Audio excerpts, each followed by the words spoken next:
Simple వేలో mutton curry ఎలా చేసుకోవాలో చూద్దాం. ముందుగా స్టవ్ ఆన్ చేసి ప్రెషర్ కుక్కర్ పెట్టి 3 టేబుల్ స్పూన్ల ఆయిల్ పోసుకోవాలి. అందులోనే మసాలా దినుసులు వేసుకొని 2 పచ్చిమిర్చి, 2 తరిమిన ఉల్లిపాయలు వేసుకొని బాగా కలుపుకోవాలి.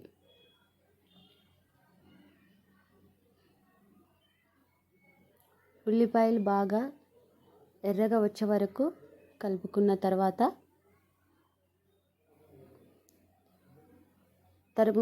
చేసుకున్న అల్లం వెల్లుల్లి పేస్ట్ వేసుకొని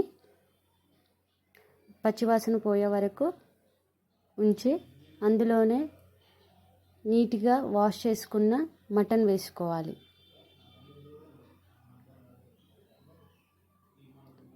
మంచిగా కలుపుకున్న తర్వాత అందులోనే కట్ చేసిన టమాటో వేసుకొని బాగా కలుపుకోవాలి.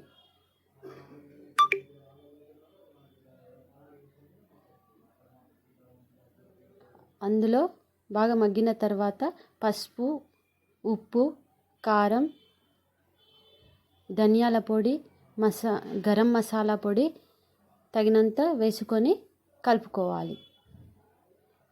కలుపుకొని మూత పెట్టుకొని కాసేపు మగ్గనివ్వాలి. అలా మగ్గిన తర్వాత మంచిగా కలుపుకొని అందులోనే 2 గ్లాసుల వాటర్ పోసుకోవాలి.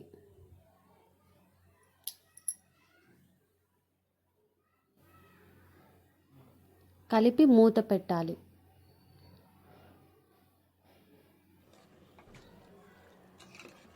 అలా 5 విజిల్స్ వచ్చిన తర్వాత మూత